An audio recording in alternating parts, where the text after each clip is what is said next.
There's a strange truth many people don't notice until much later. The person who hurt you the most often changed you the deepest. Not the kind ones, not the easy relationships, not the people who stayed. It was the one who left, the one who broke your trust, the one who made you question your worth. At the time, it didn't feel meaningful. It felt like collapse, like something inside you had been pulled apart without warning. But if you look back now, really look, you might see a line running through your life that didn't exist before that pain. A before and an after. Before them, you tolerated things you no longer tolerate. Before them, you stayed where you now would walk away. Before them, you didn't yet know the shape of your own boundaries. Some experiences don't just hurt you, they reorganize you. And that's the paradox. The people who wound us most deeply are often the ones who force us to meet parts of ourselves we had never fully seen. So the question isn't simply why they hurt you. It's why that pain changed you so much, and why certain people, more than others, seem to reach places inside us no one else ever touches. Because those encounters rarely feel random. They feel significant.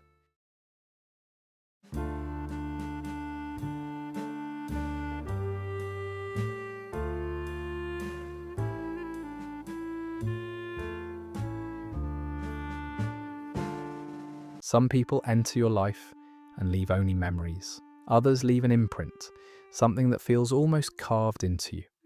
And that difference is what often creates the feeling people describe as fate.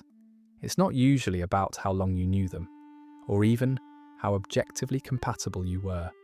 It's about intensity, emotional, psychological, neurological intensity.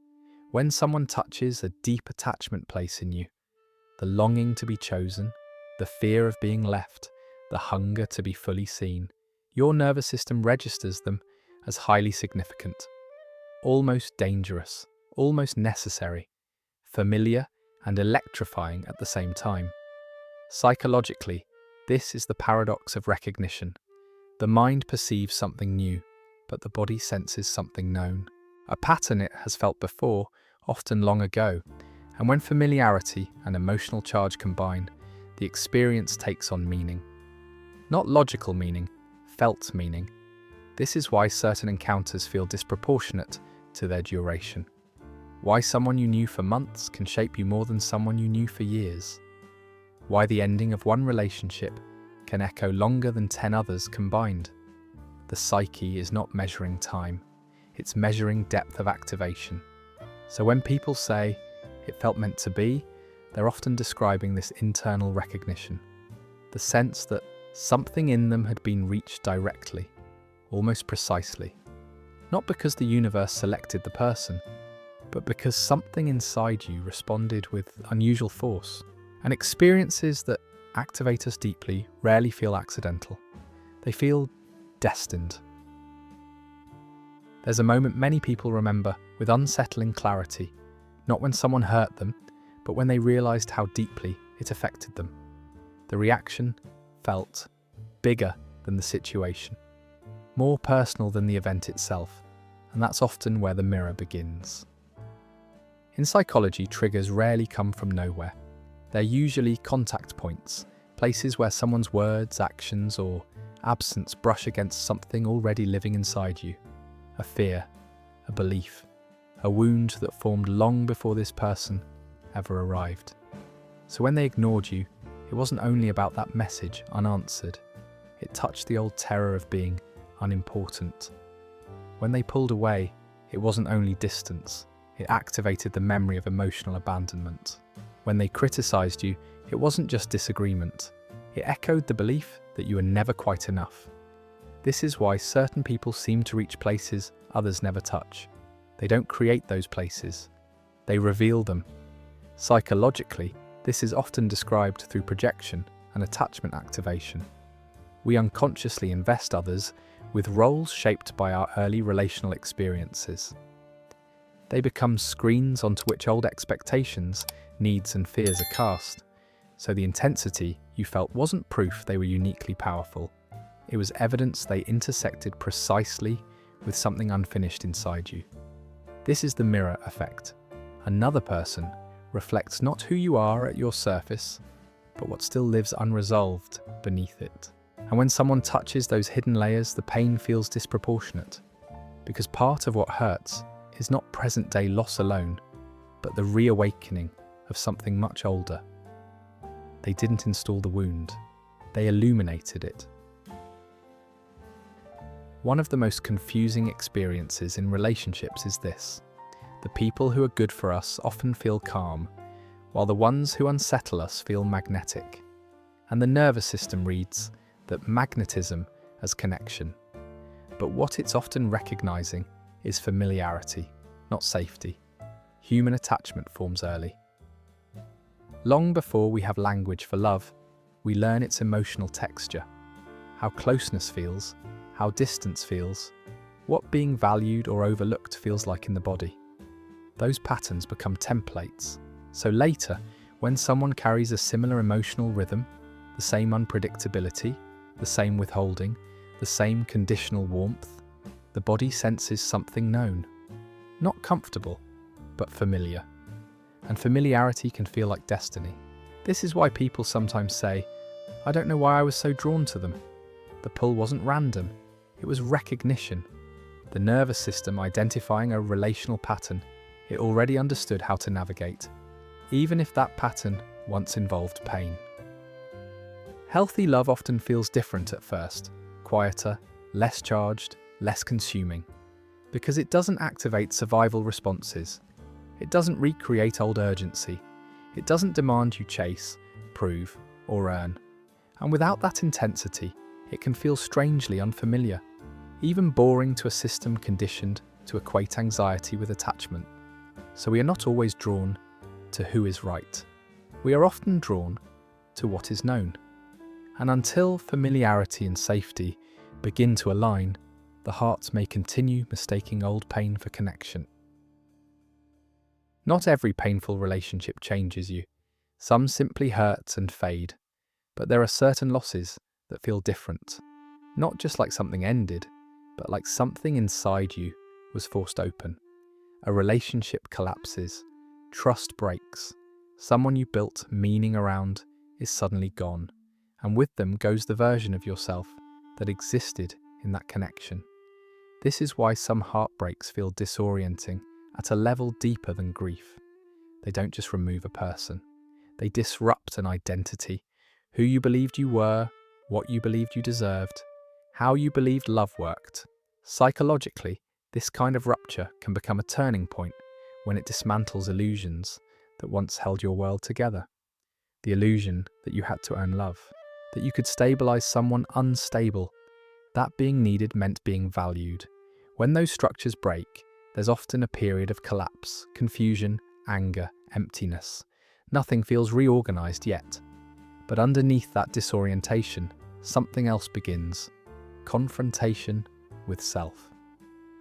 You start noticing patterns you once minimized, boundaries you never set, needs you abandoned to stay chosen. This is the threshold where pain can become growth. Not because suffering automatically transforms people, but because certain losses remove the psychological scaffolding that kept old patterns intact. In trauma psychology, this process is sometimes called post-traumatic growth, the reorganization of identity following disruption. You are not simply returning to who you were before them, you are reconstructing. And when that reconstruction happens consciously, the person who broke you is no longer just the source of pain. They become the point at which your old self stopped being sustainable and your new self began. There is a comforting idea people often reach for after being hurt. They were meant to teach me something. And sometimes that's true. But not always. Not everyone who wounds you arrived as a teacher. Some arrived simply as someone unable or unwilling to love without harm. This distinction matters because meaning-making can quietly slide into rationalizing, into telling yourself the pain had to happen, that it was necessary, that it was somehow designed for your growth. But psychology offers a more grounded view. Growth can emerge from harm without the harm being purposeful. Abuse is not destiny. Neglect is not instruction. Repeated violation is not a spiritual curriculum. When someone lies, manipulates, abandons, or diminishes you, the damage is real, regardless of what you later learn in its aftermath. The insight you gained belongs to you, not to the person who caused the injury. This is why it's important not to romanticize every wound as a lesson. Some experiences are not mirrors or catalysts. They are simply injuries inflicted within relational dynamics that lacked empathy, accountability, or care. And recognizing this doesn't block healing, it protects it, because true growth does not require you to sanctify the person who hurt you. It requires you to see clearly what happened, what it cost, and what you deserve instead. Some people change us by loving us, some by leaving us, and some by showing, unmistakably, what we must never accept again. Many people notice this pattern with quiet frustration. Different face, same story. The same emotional distance, the same inconsistency, the same feeling of trying to earn closeness that never fully arrives. And after enough repetitions, it can feel almost uncanny, as if life keeps sending you the same person in new forms. Psychology explains this not as fate, but as repetition. The human mind has a deep drive toward completion. When early relational needs go unmet, to be chosen, soothed, understood, kept, the psyche often carries those unfinished experiences forward, not consciously, but as expectation and attraction. So later, when someone resembles that original emotional pattern, something inside recognizes an opportunity. This time it might resolve. This time, I might be enough. This time, the ending could change. This is sometimes called repetition compulsion, the unconscious pull to recreate familiar relational dynamics in the hope of achieving a different outcome. But because the pattern itself remains intact, the result often repeats too. You don't choose the same person because you want pain. You choose them because something unresolved is still seeking repair. Until awareness interrupts the cycle, familiarity continues to feel like chemistry, and emotional deprivation continues to feel like longing. So the repetition isn't proof you're broken. It's evidence that part of you is still reaching back toward an old wound, trying again and again to finally be met there. Pain by itself does not transform us.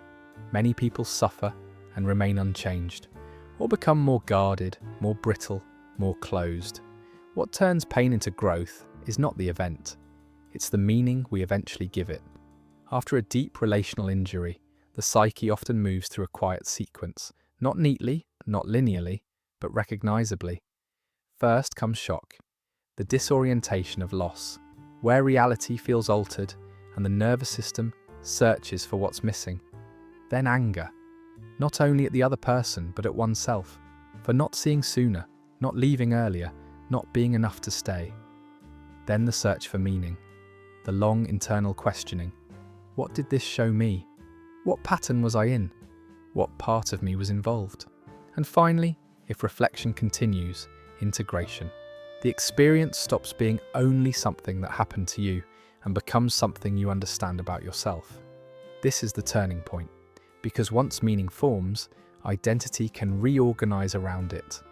Boundaries clarify, needs become visible, standards shift from unconscious tolerance to conscious choice. In trauma psychology, this is the core of post-traumatic growth. Not that suffering improves people, but that people sometimes reconstruct themselves around new insight after disruption. You're no longer simply the person who was hurt. You're the person who knows something now about love, about limits, about your own worth that you could not fully see before. And when pain becomes knowledge rather than only memory, it begins to change how you live, not just how you remember. At some point in healing, people often hear the same message: be grateful for those who hurt you. And for some, that language resonates, but for many others, it feels wrong, as if healing requires them to soften the truth of what happened. There is an important distinction here. Gratitude is not the same as release. You do not need to thank someone for the harm they caused in order to move beyond it. You do not need to reinterpret injury as a gift to reclaim your life. Psychologically, what matters is not appreciation of the wound, but disengagement from its hold. Release means the experience no longer organizes your identity. It no longer dictates your worth, your expectations, your choices. It becomes part of your history without remaining the center of your present. Some people eventually feel gratitude for what they learned. Others simply outgrow the entire chapter. Both are valid, because healing does not require you to romanticize pain. It requires you to reclaim yourself from it. And sometimes the deepest freedom is not saying thank you. It is saying, quietly and finally, that part of my life no longer defines me.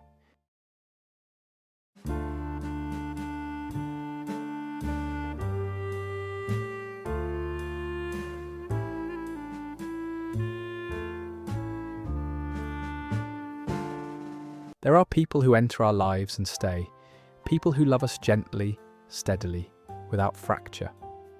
And then there are others, the ones who do not stay, do not hold, do not remain kind, but who nonetheless break something open in us that had been sealed for years. They don't come to build a life beside us.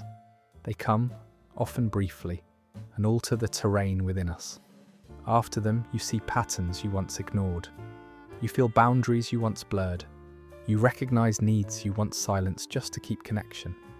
They are not always safe, not always wise, not always worthy of the role they end up playing in your story, but they mark a threshold, the place where an older version of you, more tolerant of less, more willing to abandon self, could no longer continue unchanged.